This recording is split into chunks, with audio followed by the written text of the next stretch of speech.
Twilight settled slowly across the desert, spreading shades of gold and violet over the vast plain, the sort of glow that could make a man forget about his own shadow for a moment.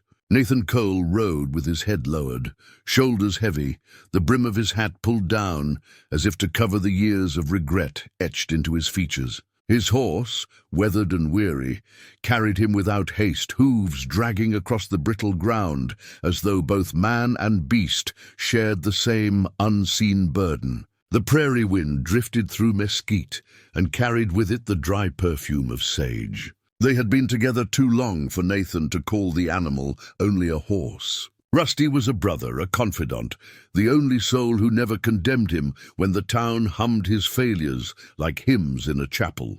That evening, as the sun bled across the horizon, Nathan felt tears prick his eyes. An old cowboy does not cry for himself, he thought, but for the creature who had carried him farther than any friend.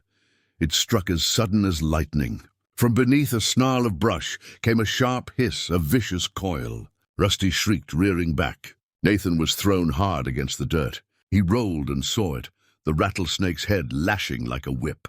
Its fangs drove deep into Rusty's foreleg. The serpent rattled once more, then slid into shadow as if swallowed by the earth itself. The world grew terribly still. Nathan scrambled to his knees. Rusty staggered, froth at his mouth, eyes wide and rolling. Nathan pressed his palm to the wound, hands trembling, then pulled his knife. He cut into the flesh, sucked and spat blood with venom, then bound the leg tight with his bandana. His hands moved quickly but clumsy, and he knew too well the poison was moving faster than he could stop it. Rusty's body trembled beneath him, breaths ragged, heartbeats slowing. "Don't take him," Nathan whispered hoarsely, tears cutting paths through the dust on his face. "Not him too." His voice cracked open into a raw cry, scattering helplessly into the indifferent sky. Memories crashed in. His ranch sold to cover debts, neighbors turning away. His sister's letter returned unopened. All he had left was this horse, and now even Rusty was slipping. Nathan pressed his forehead to Rusty's mane, sobbing into hair that smelled of earth and sweat. The prairie gave no answer, only the hum of crickets and the slow throb in his chest. Rusty's legs buckled, his body sinking, sides heaving. Nathan knelt helpless, knife loose in his hand, watching the light fade in his companion's eyes. Then came a sound, faint, almost lost in the breeze, the rhythm of approaching steps. Nathan raised his head, startled out of his despair.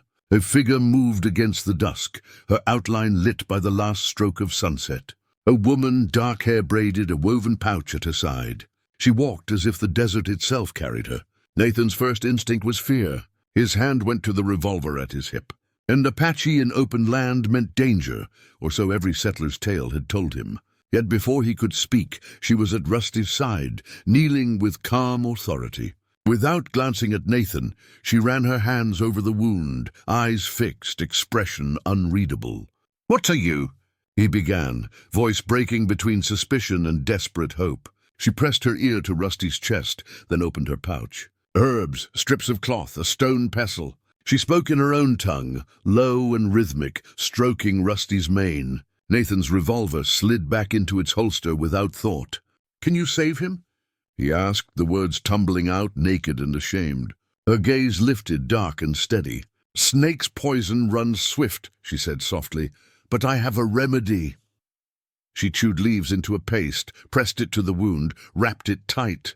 Her fingers moved, certain, patient, as if she had done it countless times before. She made shallow cuts above the bite, drawing venom outward, whispering as she worked. Nathan knelt dumbstruck, half afraid to believe. Rusty shuddered, breath uneven, then steadied. His eyes flickered with fragile light. Nathan exhaled as if air itself had been returned to him. He bowed his head, relief tangled with disbelief. Night gathered, cooling the desert as stars pierced the sky. The woman built a small fire from dry brush, flames licking quiet warmth into the darkness. Nathan sat across from her, words clumsy at the edge of his tongue. "Thank you," he said at last, voice raw. He wanted to call her Miss, as if politeness might cloak his unease, but the word felt weak. She did not reply, only placed her hand gently on Rusty's neck and whispered again. Her face glowed in the firelight, cheekbones sharp, eyes shadowed, her mouth firm in quiet determination. Nathan noticed faint scars on her wrists, hints of old restraints or battles. She carried grief, he realized, yet her back stayed straight, her gaze unbroken.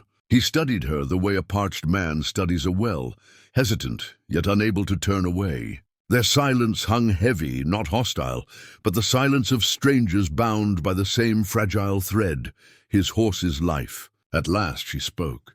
"Horses bear our burdens, but they carry our pain as well." Nathan blinked, startled by the truth. His lips parted, and before pride could stop him, he said, "I talked to him, you know, like he was my brother." She looked at him then, not with judgment, but something quieter, steadier, a recognition faint yet real. The fire snapped, sparks climbing into the night, and for the first time in years, Nathan did not feel utterly alone. As dawn bled pale across the horizon, Rusty breathed easier, chest steady. Nathan slumped by the fire, exhaustion dragging him down. His last sight before sleep claimed him was the woman tending the embers, her face calm, hands resting gently on the creature he loved most. Tears dried on his cheeks, leaving only salt and the faintest trace of hope. Morning spilled gold across the prairie. Dust clung to Nathan's boots as he walked beside Rusty, who limped but lived. The horse's head bobbed with weariness, yet his breath was steady. Nathan's chest swelled each time he heard it. The woman walked quietly at his side, pouch slung over her shoulder, silent as dawn. She had not told him her name, yet Nathan sensed she carried something beyond words. They reached town by midday. Wooden boards groaned under boots, shop windows mirrored judgment. Whispers rose before Nathan had even tied Rusty to the post. The sight of him was nothing new, a man drowned by debts, a cowboy on the edge of scorn, but the woman at his side drew sharper stares. Her dark braids and unshaken stride announced who she was. On the boardwalk, Clara folded her arms, leaning toward another widow and speaking loud enough for Nathan to hear. "He's sunk so low he walks with savages now." The word hit like stones. Heat flushed Nathan's neck, but he kept his eyes on Rusty, though he felt the weight of every gaze. The woman walked as though burdenless, chin high, silence louder than their laughter. Sheriff Morgan stepped from his office, hat low, eyes narrow. "Cole," he said flatly, "you still owe half your grazing fees. And mind who you bring here. Some company's not welcome." His gaze lingered on the woman. Nathan's throat tightened. He wanted to speak, but no words came, shame knotting his tongue. The woman stood unmoved, her calm a shield. Nathan finally nodded stiffly, muttered something about supplies. The sheriff grunted and turned away, leaving dust and scorn behind. Inside the general store, Nathan bought flour, salt, a sack of coffee. He hesitated, then added beans and sugar. The shopkeeper raised a brow when Nathan handed the items to the woman, but he ignored it. She accepted the offering with no flourish, just a faint acknowledgement in her eyes. It was a quiet act of grace, unseen by anyone else. That night they camped near a creek. Water whispered over stones, carrying moonlight like silver. Rusty grazed nearby, his limp easing. The woman crushed herbs between stones, applying fresh paste to his leg. Nathan watched, struck by her patience, the precision of her touch. Clearing his throat, he asked, "Why help me? You don't know me. You don't owe me." Her hands never stopped. "Because life is sacred," she said softly. "Even a horse's life. Even a man's who weeps." The words seared him like fire-born truth. No one in town saw him that way. To them he was failure, ruin in boots. Yet she saw something else. Not weakness in his tears, but proof he could still feel. Nathan reached into his pack, drew out the last of his coffee rations. "Here," he said, pouring into a tin cup, sliding it across the fire. She hesitated, then took it. For the first time her mouth softened in a faint smile. Something long buried stirred in Nathan, a warmth, not fire, but the comfort of being seen. That night wolves cried in the distance, their calls weaving through the dark. Nathan loaded his rifle, standing guard. The woman planted torches, fire pushing back the shadows. At first, he thought the wolves grew nearer. Then he saw the truth. 2 ranch hands from town, staggering drunk, eyes mean. "Well, look here," one slurred. "Cowboy Cole found himself a bride." The other laughed, spitting near the fire. "Reckon that horse will settle his debts if we take him." Nathan's gut knotted. His hands shook on the rifle. He was no longer the fearless youth who once rode wild. Shame had hollowed him, left him trembling. The woman rose, framed in firelight. She faced them with quiet defiance. "Go back," she said, voice calm but sharp. "The land hears your lies." The men jeered. One swung a whip toward her, leather cracking. Panic surged through Nathan's chest. For a breath he froze. Then something in him broke free. Not pride, not anger, but the need to protect. He stepped forward, rifle steady, voice clear for the first time in years. "This horse, this woman, you'll not touch either." The words cracked like thunder. The ranch hands sneered, gauging him, but the fire in Nathan's eyes burned too fierce. Behind him, wolves howled again, closer, as if the land itself echoed his warning.